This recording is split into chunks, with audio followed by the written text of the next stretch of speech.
হজ সম্পর্কে। عن عمر رضي الله تعالى عنه قال قال رسول الله صلى الله عليه وسلم بني الإسلام على خمس شهادة أن لا إله إلا الله وأن محمدا عبده ورسوله وإقام الصلاة وإيتاء الزكاة والحج والصوم رمضان। উমর রাদিয়াল্লাহু তাআলা আনহু থেকে বর্ণিত, রাসূলুল্লাহ সাল্লাল্লাহু আলাইহি ওয়াসাল্লাম বলেন, ইসলামের বুনিয়াদ বা ইসলামের ভিত্তি হলো 5টি জিনিসের উপর।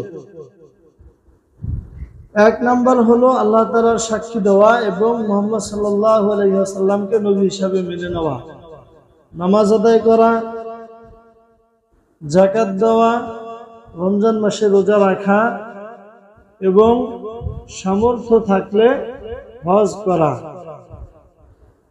ইসলামের এই 5টি জিনিস, ইসলামের ভিত্তি হলো এই 5টি বস্তুর উপর। এই 5টি বস্তুকে দুভাগে ভাগ করা যায়। নাম্বার 1 এতেকাদ, আরেকটা হলো আমাল। এতেকাদ তথা বিশ্বাস, যেমন আমরা সাধারণত কালিমাকে লা ইলাহা ইল্লাল্লাহ মুহাম্মাদুর রাসূলুল্লাহ, এই যে কালিমা আছে, এই কালিমাকে আমরা মুখে স্বীকার করি আর অন্তরে বিশ্বাস করি। বাকি যেই আমলগুলো আছে, বাকি যেই কাজ, এটা হলো শাব্দিক অর্থ, ইচ্ছা করা, আশা আকাঙ্ক্ষা করা, ইরাদা করা। আর এর পারিভাষিক অর্থ কি? পারিভাষিক অর্থ হলো আল্লাহ সুবহানাহু ওয়া তাআলার সন্তুষ্টিকে উদ্দেশ্য করে আল্লাহ তাআলার সন্তুষ্টির জন্য নির্ধারিত সময়ে নির্দিষ্ট স্থানসমূহকে জিয়ারত করা, এটাকে বলা হয় হজ। এটাকে কি বলা হয়? আল্লাহ তাআলার সন্তুষ্টির জন্য নির্দিষ্ট সময়ে নির্দিষ্ট স্থানসমূহকে জিয়ারত করা, এটাকে কি বলা হয়? হজ বলা হয়। আসলে বিভিন্ন গ্রন্থকার আরো বিভিন্ন ভাষায় বলছেন, তো সব মিলে যেটা মনোভাব, যেটা ভাব অর্থ পাওয়া যায়, সেটা হলো যে আল্লাহর সন্তুষ্টির জন্য নির্ধারিত সময়ে নির্দিষ্ট স্থানসমূহকে জিয়ারত করা। নির্দিষ্ট স্থানসমূহ জিয়ারত করাকে কি বলা হয়? হজ বলা হয়। সম্মানিত উপস্থিতি, এই হজের হুকুম কি? হজের হুকুম হলো, আল্লাহ তাআলা কোরআনুল কারীমে বলেন, ওয়ালিল্লাহি আলান নাসি হিজ্জুল বাইতি মান ইসতাতাআ ইলাইহি সাবিলা। ওয়ালিল্লাহি আলান নাস হিজ্জুল বাইতি মান ইসতাতাআ ইলাইহি সাবিলা। আল্লাহ সুবহানাহু ওয়া তাআলা বলেন, আল্লাহর সন্তুষ্টির জন্য যে ব্যক্তি বাইতুল্লাহ শরীফ যাওয়ার মতো সামর্থ্য রাখে, মানে টাকা পয়সা এবং তার যাওয়ার যেই রাস্তা, সেই রাস্তা যদি নিরাপদ থাকে, তাহলে সে যেন আল্লাহর রাস্তায় হজ করে। সেজন্য কি করে? সেজন্য আল্লাহর জন্য, আল্লাহর সন্তুষ্টির জন্য হজ আদায় করে। আল্লাহ রাসূল সাল্লাল্লাহু আলাইহি ওয়াসাল্লাম বলেছেন হাদিসের মধ্যে, তাআজ্জালু ইলাল হাজ্জি ফাইন্না আহাদাকুম লা ইয়াদরি মা ইয়ারজু লাহু। আল্লাহ রাসূল সাল্লাল্লাহু আলাইহি ওয়াসাল্লাম বলেন যে তোমাদের উপর যদি কারো হজ ফরজ হয়ে যায়, তোমাদের উপর কারো উপর যদি হজ ফরজ হয়, তাহলে তাআজ্জালু, তোমরা হজকে দ্রুত আদায় করো, তোমরা হজকে দ্রুত সম্পূর্ণ করো। কেন? ফাইন্না আহাদাকুম লা ইয়াদরি, কেননা তোমাদের কেউ জানো না যে মা ইয়ারজু লাহু, সামনে তোমাদের কি আছে। আমাদের জানা নাই যে আমাদের সামনে কি আছে। এজন্য আল্লাহ রাসূল বলছেন যে যদি তোমাদের উপর হজ ফরজ হয়ে থাকে, তাহলে তোমরা হজকে দ্রুত আদায় করে নাও। আসলেই তো এমনটাই, যে কারো উপর যদি হজ ফরজ হয়ে থাকে, সে যদি হজ আদায় না করে, জীবনে একবার হজ ফরজ, একবার হজ ফরজ, বাকিগুলো নফল। বাকিগুলো কি? নফল। সে যদি প্রতি বছর হজ করে, তাহলে তার নফল হজ আদায় হবে। কিন্তু একবার ফরজ, কিন্তু এই ফরজ যদি কেউ আদায় না করে, তাহলে সে কি হবে? সামনে হাদিসের মধ্যে আল্লাহ রাসূল সাল্লাল্লাহু আলাইহি ওয়াসাল্লাম বলবেন। দেখেন মুহতারাম হাজিরিন, কারো যদি হজ ফরজ হয়েছে আজ থেকে 10 বছর পূর্বে, আর 10 বছর পূর্বে টাকার অঙ্ক ছিল কম, ওই ব্যক্তি কি করে নাই? হজ করে নাই। তার মানে তার উপর তখন থেকেই কি হজ ফরজ। এখন টাকার মান বেশি, মানে এখন টাকা লাগে বেশি, হজ করতে গেলে 6-7 লাখ টাকা লাগে, এখন তার এই পরিমাণ টাকা নাই, কিন্তু 10 বছর পূর্বে তার 50,000 টাকা ছিল, আর হজ করতে গেলে 50,000 টাকা লাগতো। তার কাছে 50,000 টাকা ছিল, কিন্তু সে কি করে নাই, হজ করে নাই। তাহলে ওর উপরে ওই একটা হজ, ফরজ হজ কি রয়ে গেছে, একটা ফরজ হজ তার উপরে রয়ে গেছে। সে যদি আদায় না করে থাকে তাহলে সে কি হবে, গুনাহগার হবে। ফরজ হজ তলব করার যে গুনাহ, এই গুনাহ তার উপর বর্তাবে। এখন করণীয় কি? এখন করণীয় হলো, কেননা আমরা তো জানি না যে আমাদের সামনে কি, আমাদের সামনে কি হবে। মনে করেন যে কারো টাকা আছে, সামনে সে একটা এমন অসুস্থতায় পড়লো যে তার সেই টাকা, জমানো টাকা তার অসুস্থতার খাতের মধ্যে ব্যয় করে ফেললো। অথবা যেমন করোনার সময় আমরা দেখতে পারছি অনেক মানুষ টাকা পয়সা ঠিকই জমা করছিল, কিন্তু কি হজ করতে যাইতে পারে নাই। এ ধরনের বিভিন্ন সমস্যার সম্মুখীন আমরা হইতে পারি, যার কারণে আল্লাহ রাসূল বলেছেন যে ইলাল হাজ্জি, তোমাদের কারো উপর যদি হজ ফরজ হয়ে থাকে, এই পরিমাণ অর্থ যদি তোমাদের থাকে, তাহলে তোমরা তোমাদের হজকে দ্রুত আদায় করে নাও। ফাইন্না আহাদাকুম লা ইয়াদরি মা ইয়ারিজু লাহু, কেননা তোমাদের জানা নাই যে সামনে তোমাদের কি আছে। মুহতারাম হাজিরিন, তাহলে আমরা এর দ্বারা বুঝতে পারলাম যে হজ আমাদের উপরে ফরজ। হজের ইতিহাস আমাদের জানা দরকার আছে কিনা। কাবা শরীফ তৈরি দেখেন, আল্লাহ তাআলা কোরআনে কারিমে বলেন, ইন্না আউওয়ালা বাইতিন উদিয়া লিন-নাস লাল্লাযী বিবাক্কাতা মুবারাকান ওয়া হুদাল লিল, যে আল্লাহ রাব্বুল আলামিন বলেন, ইন্না আউওয়ালা বাইতিন উদিয়া লিন-নাস, পৃথিবীর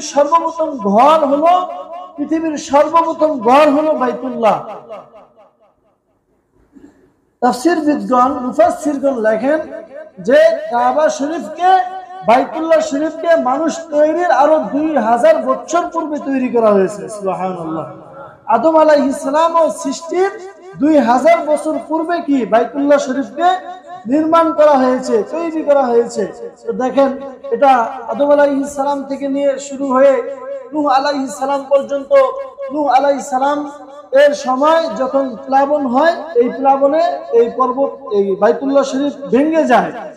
এরপর আল্লাহ সুবহানাহু ওয়া তাআলা 3 ব্যক্তির মাধ্যমে, কয় ব্যক্তির মাধ্যমে, হযরত ইব্রাহিম, হযরত ইসমাইল, হযরত হাজেরা আলাইহিমুস সালাম, এই 3 ব্যক্তির কষ্ট, এই 3 ব্যক্তির মুজাহাদা, ত্যাগের মাধ্যমে, কুরবানির মাধ্যমে আল্লাহ সুবহানাহু ওয়া তাআলা আবার এই কাবাকে পুনরায় নির্মাণ করেন।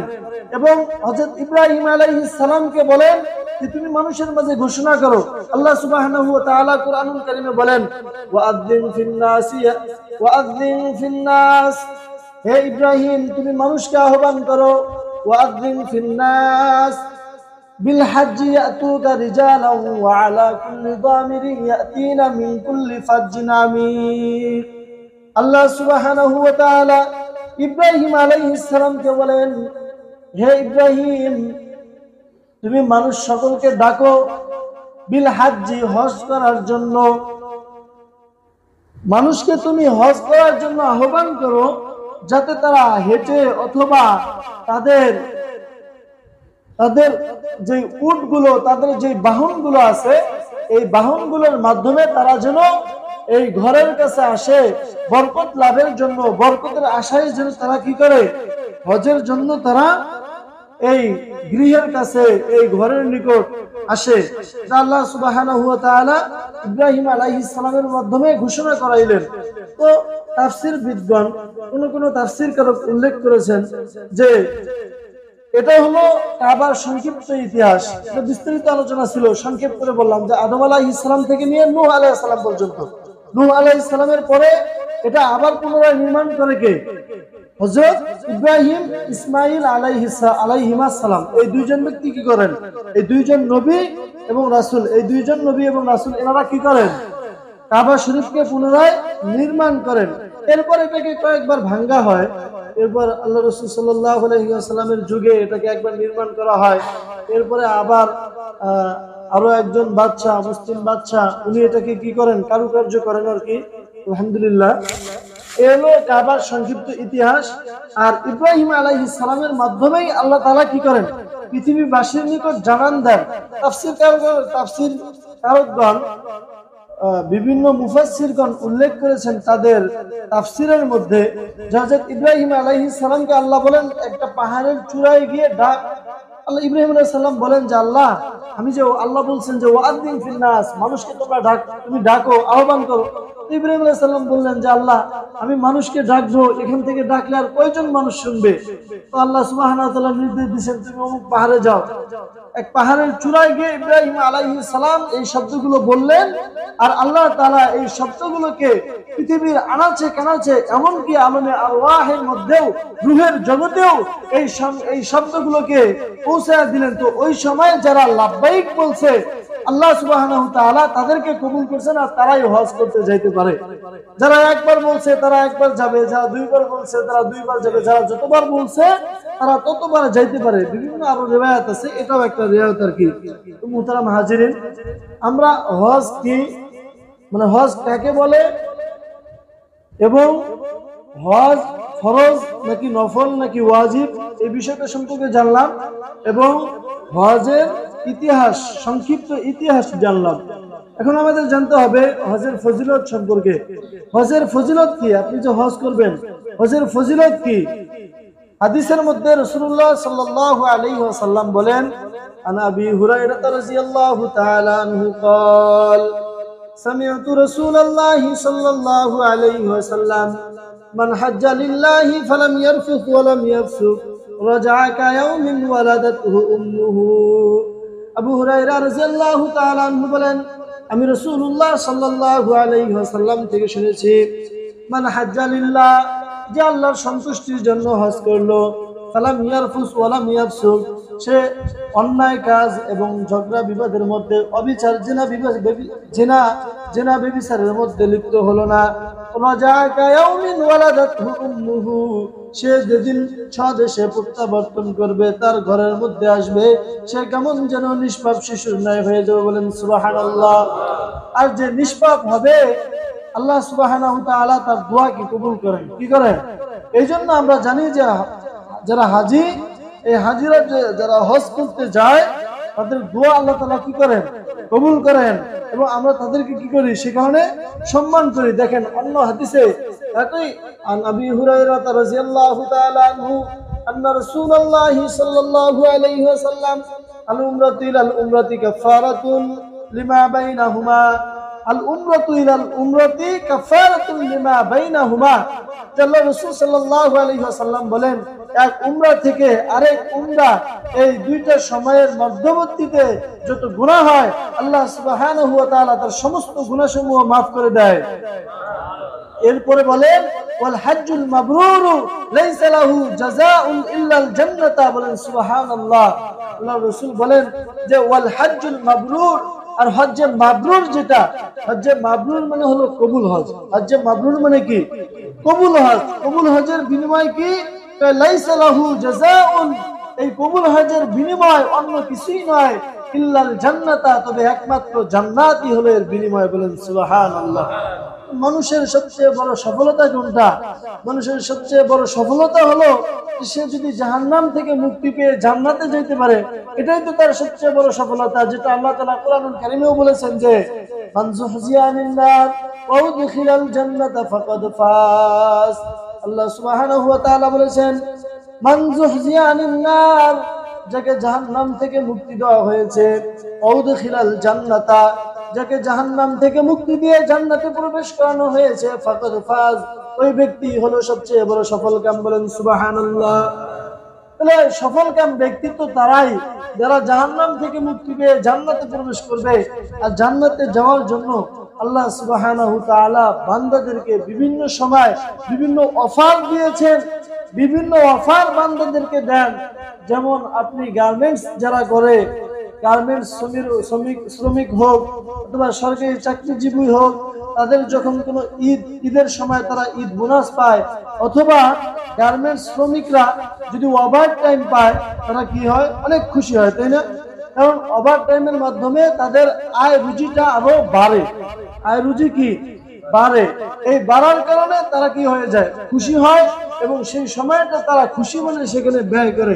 মুহতারাম হাজিরিন, আল্লাহ সুবহানাহু ওয়া তাআলা বান্দাদেরকে বিভিন্ন সময় অফার দিয়েছেন, বিভিন্ন সময় সুযোগ দিয়েছে যে বান্দা তুমি অমুক সময় গুনাহ করেছো, তুমি তওবা করতে পারো নাই, তুমি 5 ওয়াক্ত নামাজ পড়ো নাই, তোমার গুনাহ হয়েছে, তুমি সাপ্তাহিক জুমার নামাজে এসে আল্লাহ সুবহানাহু ওয়া তাআলার কাছে ক্ষমা চাও। কারণ হাদিসের মধ্যে আসছে আল জুমাআতু ইলাল জুমাআতি কাফারাতুন, এক জুমা থেকে অন্য জুমার মধ্যে যে ছোট ছোট গুনাহগুলো হয়ে থাকে আল্লাহ সুবহানাহু ওয়া তাআলা এই গুনাহগুলো maaf করে দেয়। বলেন সুবহানাল্লাহ। হাদিসের মধ্যে আসছে কোন বান্দা যদি ওযু করে, এই ওযু করার সময় ওযুর পানির সঙ্গে সঙ্গে তার হাতের কৃত গুনাহগুলো, চোখের কৃত সগীরা গুনাহগুলো, জবান দ্বারা কৃত সগীরা গুনাহগুলো, পা দ্বারা কৃত সগীরা গুনাহগুলো আল্লাহ সুবহানাহু ওয়া তাআলা maaf করে দেন। আল্লাহ তাআলা বিভিন্ন সময় বান্দাদেরকে অফার দিয়ে বান্দাদের উপর অতি দয়ালু হয়েছেন। আল্লাহ সুবহানাহু ওয়া তাআলা বুঝিয়েছেন, বান্দা তোমাকে তো আমি বিভিন্ন সময় অফার দিলাম, এই যে একটা সিজন যাদের সামর্থ্য আছে, যাদেরকে আমি এ পরিমাণ অর্থ দিয়েছি যে তোমার হজ করার মতো সামর্থ্য আছে, তুমি আর দেরি করো না, তুমি কি করে যাও, হজে চলে যাও, তোমার জিন্দেগীর সমস্ত গুনাহ আল্লাহ সুবহানাহু ওয়া তাআলা maaf করে দিবেন। অন্য হাদিসের মধ্যে আসছে যে আমরা অনেকেই মনে করি হ্যাঁ টাকা পয়সা আছে কিন্তু মনে করি যে এই টাকা পয়সা আমি ব্যয় করব, এত টাকা খরচ হবে, তো যদি আমি আমার সন্তানদের জন্য রেখে দেই, তাহলে তো অনেক উপকার, আমার সন্তানরা কি করতে হবে না, মানুষের দ্বারা হাত পাততে হবে না। আমরা এটাকে দরিদ্রতার কারণ মনে করি। অথচ হাদিসের মধ্যে আসছে যে তাবাউ বাইনাল হজ্জি ওয়াল উমরাতি ফাইন্নাহুমা ইয়ানফিয়ানুল ফাকরা ওয়াজ যুনুবা, যে তোমরা হজ আদায় করো, কেননা এই হজ আদায় করলে দরিদ্রতা এবং গুনাহসমূহ আল্লাহ সুবহানাহু ওয়া তাআলা maaf করে দেয়। বলেন সুবহানাল্লাহ। দরিদ্রতা থেকে মুক্তি দেয় আল্লাহ সুবহানাহু ওয়া তাআলা।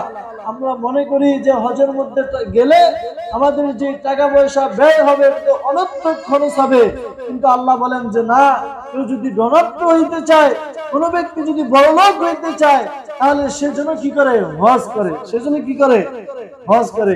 কিন্তু মুহতারাম উপস্থিতি, আজকে সমাজের মধ্যে তাকায়া দেখেন, আমাদের সমাজে এমনও ব্যক্তি আছে যাদের উপর হজ ফরজ হয়ে গেছে।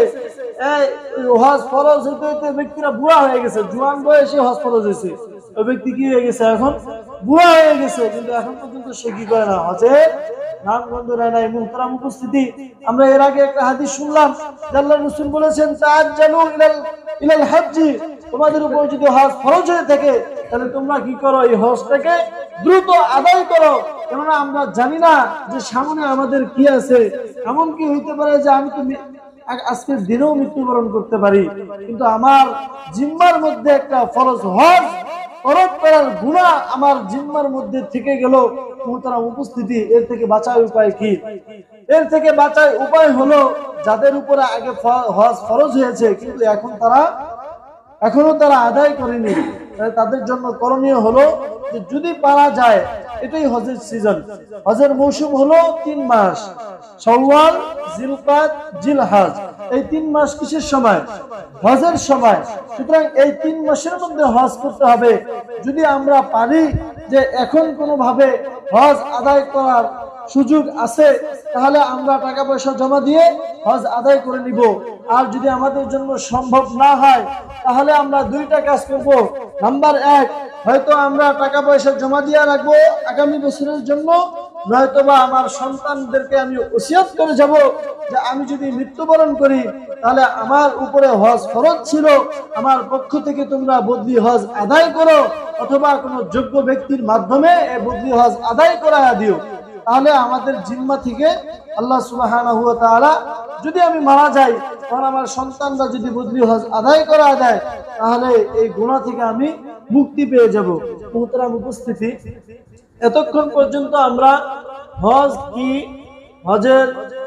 হজের ফজিলত, হজের ইতিহাস এ সম্বন্ধে জানলাম। হজ কত প্রকার? হজ হলো 3 প্রকার। হজ কত প্রকার? হজ 3 প্রকার, ইফরাদ, তামাত্তু, কিরান।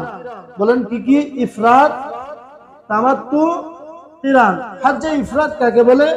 হজ্জে ইফরাদ হলো যে হজের মাসে কেবলমাত্র হজের নিয়তে ইহরাম বেঁধে হজ করাকে। হজের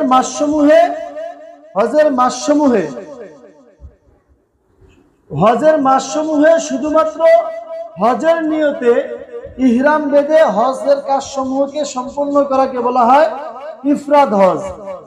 আর হজ্জে তামাত্তু কাকে বলা হয়? যে হজের মাসগুলোতে প্রথমে উমরার নিয়ত করবে। প্রথমে কিসের নিয়ত করবে? উমরা। বাংলাদেশ থেকে যখন যাবে, বাংলাদেশে হাজিরা, বাংলাদেশ ক্যাম্প থেকে তারা কি করবে? ইহরাম বাঁধবে উমরার নিয়তে। কিসের নিয়তে? উমরার নিয়তে তারা ইহরাম বাঁধবে। প্রথমে তারা বাইতুল্লাহ শরীফে পৌঁছে উমরা করবে। কি করবে? উমরা আদায় করবে। এরপরে 8ই জিলহজে হজের নিয়ত করে আবার নতুন করে কি করবে? ইহরাম বাঁধবে। এটাকে বলা হয় হজ্জে তামাত্তু। তাহলে হজ্জে তামাত্তু কাকে বলে? প্রথমে উমরার নিয়ত করে উমরা পালন করবে, এরপরে আবার নতুন করে ইহরাম বেঁধে হজের নিয়ত করবে। এই দুইটাকে একসাথে করা সাধারণত বাংলাদেশের হাজিগণ এটাই করে থাকে আর কি। হজ্জে তামাত্তু করে থাকে। আরেক প্রকার হজ হলো হজ্জে কিরান। আরেক প্রকার হজ কি? হজ্জে কিরান মানে একই ইহরামে হজ ও উমরা, একই ইহরামের মধ্যেই কি করা? হজ ও উমরা। একই ইহরাম একটা। কয়টা ইহরাম? ইহরাম হবে একটা, কিন্তু এই ইহরামের মধ্যে হজ এবং উমরা দুইটা পালন করবে। এর মধ্যে হানাফি মাযহাব আমরা যারা অনুসরণ করি, হানাফি মাযহাবগণ, আমরা সাধারণত বাঙালিরা আর কি হজ্জে তামাত্তু আদায় করি এবং এটাই সবচেয়ে উত্তম। মানে প্রথম ইহরামে কি করা? প্রথম যে ইহরাম হবে, প্রথম ইহরামের মধ্যে হবে আপনার উমরার নিয়ত, আর দ্বিতীয় ইহরামে হবে কি? হজের নিয়ত। এটাই আর কি সবচেয়ে উত্তম। এটা গেল হজের প্রকার। এখন যদি আমরা হজ আদায় না করি, তাহলে তার ব্যাপারে হুকুম কি? হজ আদায় না করলে এর শাস্তি কি? হজ আদায় না করলে শাস্তি হলো আলী রাদিয়াল্লাহু তাআলা আনহু قال قال رسول الله صلى الله عليه وسلم من ملك زادا وراحلة تبلغه إلى بيت الله ولم يحج فلا عليه أن يموت يهوديا ولا نصرانيا। আলী রাদিয়াল্লাহু তাআলা আনহু থেকে বর্ণিত, রাসূলুল্লাহ সাল্লাল্লাহু আলাইহি ওয়াসাল্লাম বলেছেন, মান মালাকা যাদান ওয়া রাহিলাতান তুবাল্লিগহু ইলা বাইতিল্লাহ। রাসূলুল্লাহ সাল্লাল্লাহু আলাইহি ওয়াসাল্লাম বলেছেন, যে ব্যক্তি এর সামর্থ্য রাখে যে সে বাইতুল্লাহ শরীফ পর্যন্ত পৌঁছতে পারবে, তার এতটুকু অর্থ আছে, এতটুকু তার সামর্থ্য আছে, তার রাস্তার মধ্যে কোনো বিপদ আপদ নাই, তার রাস্তা নিরাপদ আছে, ওয়ালাম ইয়াহুজ্জু, অথচ সে হজ করলো না। রাসূলুল্লাহ সাল্লাল্লাহু আলাইহি ওয়াসাল্লাম বলে, ফালা আলাইহি আন ইয়ামুতা ইয়াহুদিয়্যা ওয়ালা নাসরানিয়্যা। এর চেয়ে আর বেশি কিছু কি হইতে পারে যে সে ইহুদি হয়ে মরুক অথবা সে নাসরা হয়ে মরুক, এই ব্যাপারে আমার উপর কোনো দায়িত্ব নাই। আউযুবিল্লাহ। তাহলে দেখেন, আমি মুসলমান অথচ আমার উপর কত একটা কঠোরতা। রাসূলুল্লাহ সাল্লাল্লাহু আলাইহি ওয়াসাল্লাম বললেন যে নবী আমাদের উপর এত দয়ালু যে আল্লাহর রাসূল সাল্লাল্লাহু আলাইহি ওয়াসাল্লাম মিরাজের রাত্রিতে আরশে আজিমের উপরে আরশে আজিমে আল্লাহ সুবহানাহু ওয়া তাআলার সঙ্গে দেখা করতে গিয়েও আমাদের জন্য তিনি দোয়া করেছে যে আসসালামু আলাইনা ওয়া আলা ইবাদিল্লাহিস সালিহিন। এই কথা তিনি বলেছেন, অথচ এখন বলতেছে যে ফালা আলাইহি আইয়ামুতা ইয়াহুদিয়্যা ওয়ালা নাসরানিয়্যা, যে যার উপর হজ ফরজ হয়েছে অথচ সে হজ পালন করলো না, সে ইহুদি হয়ে মরুক অথবা খ্রিস্টান হয়ে মরুক, এই ব্যাপারে আমার উপর কোনো দায়িত্ব নাই। অন্য হাদিসের মধ্যে রাসূলুল্লাহ সাল্লাল্লাহু আলাইহি ওয়াসাল্লাম বলেছেন, আন আবি উমামা রাদিয়াল্লাহু তাআলা আনহু قال قال رسول الله صلى الله عليه وسلم من لم يمنعه عن الحج حاجة ظاهرة أو مرض حابس أو سلطان جائر ولم يحج فليمت إن شاء يهوديا وإن شاء نصرانيا। কোন হাদিসের ব্যাপারে, কোন কথার ব্যাপারে যদি একবার বলা হয় তারপরেও এটাকে একটু কি মনে করা যেতে পারে, একটু দুর্বল মনে করা যেতে পারে। সাধারণত আমরা যদি একবার বলি যে শিয়াল খায় মারামারি হয়েছে, মানুষ এতটা কানে দিবে না, যে মনে হয় ভুলও পেতে পারে, ঠিক না? কিন্তু দেখেন আল্লাহ রাসূল সাল্লাল্লাহু আলাইহি সাল্লাম, আর যদি দুইবার তিনবার বলা হয় তাহলে এই বিষয়টাকে কি করা হয়, গ্রান্টেড করা হয়, মেনে নেওয়া হয় যে না, আসলে এই বিষয়টা মনে হয় বাস্তব। আল্লাহ রাসূল সাল্লাল্লাহু আলাইহি সাল্লাম একাধিক হাদিসের মধ্যে বলেছেন। কারণ আরেকটা হাদিসের মধ্যে আল্লাহ রাসূল বলেন, যে নবী উমামা রাদিয়াল্লাহু তাআলা আনহু, উমামা রাদিয়াল্লাহু তাআলা আনহু থেকে বর্ণিত, রাসূলুল্লাহ সাল্লাল্লাহু আলাইহি সাল্লাম বলেন, বাল্লাম ইয়ামনাহু আনিল হজ্জি হাজাতুন যাহিরাতুন, এমন ব্যক্তি যাকে বাধা দেওয়া হয় নাই, বাধা দেয়নি প্রকাশ্য কোনো প্রয়োজন, যে প্রয়োজনটা আপনার, যেমন যার অতিরিক্ত টাকা, হজের জন্য শর্ত হলো কি, যে আপনার পরিবার চালানোর পরে অতিরিক্ত যে টাকা আছে, সেই টাকা যদি হজ করার মতো মানে হয়, তাহলে সে কি করবে, হজ করবে। এটাই বলতেছে যে হাজাতুন যাহিরাতুন, প্রকাশ্য কোনো প্রয়োজন, অথবা আপনার টাকা আছে কিন্তু দেখা যাইতেছে যে এমন এক গরিব ব্যক্তি যে ক্ষুধার কারণে সে কি করতেছে, মৃত্যুবরণ করতেছে, ক্ষুধার কারণে মৃত্যুবরণ করতেছে, আর আপনি হজ না করে আপনার টাকাটা কি করলেন, ওই ব্যক্তির খাবারের জন্য, পরিবার চালানোর জন্য দিলেন। এমন এক পজিশনে আপনি পড়ে গেলেন, তাহলে আল্লাহ সুবহানাহু ওয়া তাআলা মাফ করে দিবে। এটা আপনার একটা প্রয়োজনের মধ্যে পড়তে পারে আর কি। আও মারাজুন হাবিসুন, অথবা কঠিন কোন রোগ, আপনার উপর যেই বছর হজ ফরজ হয়েছে আপনি ওই বছরেই কি হয়ে গেছেন, কঠিন কোন রোগে আপনি পড়েছেন। আল্লাহ রাসূল বলতেছে যে যদি এমন কোন রোগ তাকে না দেয়, এমন কোন রোগ যদি তার না থাকে, আও সুলতানুন জাইরুন, অথবা অত্যাচারী শাসক যদি না হয়, তো অত্যাচারী শাসক যদি হয় তাহলে তো সে হজ করার জন্য আপনার টিকিট দিবে না, রাস্তা আমার জন্য কি নয়, নিরাপদ নয়। এমন যদি না হয় তাহলে আল্লাহ রাসূল বলতেছে যে ওয়ালাম ইয়াহুজ্জু, মানে এই সমস্ত বাধা তার নাই, তার প্রকাশ্যে কোনো প্রয়োজনও নাই, যে প্রয়োজনের কারণে সে হজ করতে পারে নাই, অথবা এমন কোন রোগ নাই যে রোগের কারণে সে হজ করতে যাইতে পারে নাই, এমন তার রোগও নাই, অথবা আও সুলতানুন জাইরুন, অথবা কি মানে জালিম বাদশাও নয়, বাদশাও কি ভালো, সে যাইতে চাইলে যাইতে পারে, এমন অনুমতি আছে, অথচ ওয়ালাম ইয়াহুজ্জু, সে কি করলো না, হজ আদায় করলো না, সে হজ আদায় করলো না। আল্লাহ রাসূল বলেন ফালইয়ামুত ইনশাআ ইয়াহুদিয়া ওয়া ইনশাআ নাসরানিয়া, সে যদি চায় তাহলে সে ইচ্ছা করেই কি করুক, ইহুদি হয়ে মরুক, অথবা সে কি নাসারা হয়ে মরুক, এ ব্যাপারে আমার উপর কোনো দায়িত্ব নাই। কতটা কঠোর হলে, কতটা রাগান্বিত হলে, যে সবচেয়ে উম্মতের প্রতি দরদি, যে সবচেয়ে উম্মতের প্রতি মেহেরবান, এমন একজন ব্যক্তি, তেনার মুখ থেকে এত কঠোরতা আসতে পারে, আপনার আমার একটু ভাবা দরকার। সুতরাং উপস্থিতি, আমাদের অনেকেরই হজের সময় পার হয়ে গেছে, জমির অভাব নাই, টাকা পয়সার অভাব নাই, কিন্তু দুঃখজনক বিষয় হলো আমরা হজ করতেছি না। তবে হজের জন্য সবচেয়ে যে বড় জিনিসটা লাগবে সেটা হলো হজ্জে মাবরুর। আর হজ্জে মাবরুরের জন্য সবচেয়ে বড় যে জিনিস লাগবে সেটা হলো সুদবিহীন টাকা, ঘুষবিহীন টাকা।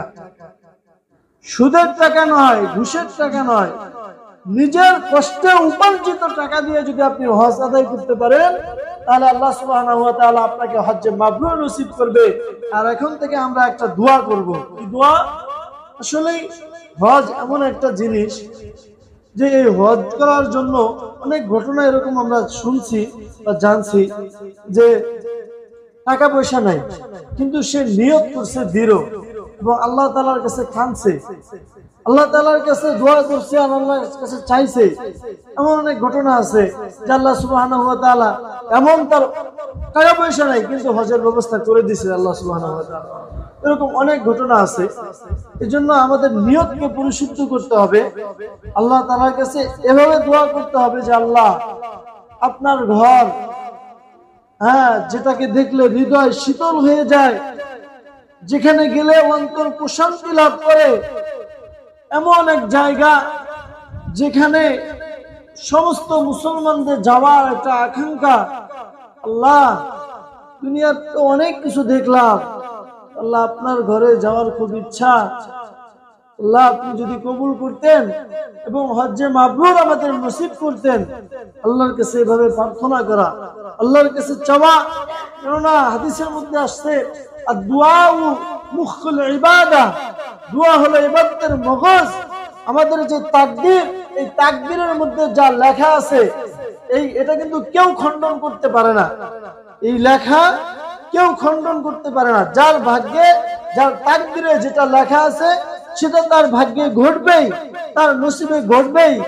কিন্তু একমাত্র দোয়া এমন একটি ইবাদত, এই দোয়ার মাধ্যমে বান্দা তার তাকদীরকে পরিবর্তন করতে পারে। বান্দা দোয়ার মাধ্যমে একটা জিনিস তার খারাপ হইতে যাইতেছে এটাকে ভালো করে দিতে পারে। দোয়া এমন একটি পরীক্ষিত আমল যে এই দোয়ার মাধ্যমে যেটা কখনো কল্পনা করেন নাই যে এই বিষয়টা আমি পাবো, কিন্তু আল্লাহ সুবহানাহু ওয়া তাআলা এই দোয়ার মাধ্যমে সেই বস্তুটা, সেই বিষয়টা আপনাকে পাওয়া দিতে পারে। এজন্য আমরা আমাদের নিয়তকে পরিশুদ্ধ করে আল্লাহ সুবহানাহু ওয়া তাআলার কাছে দোয়া করব।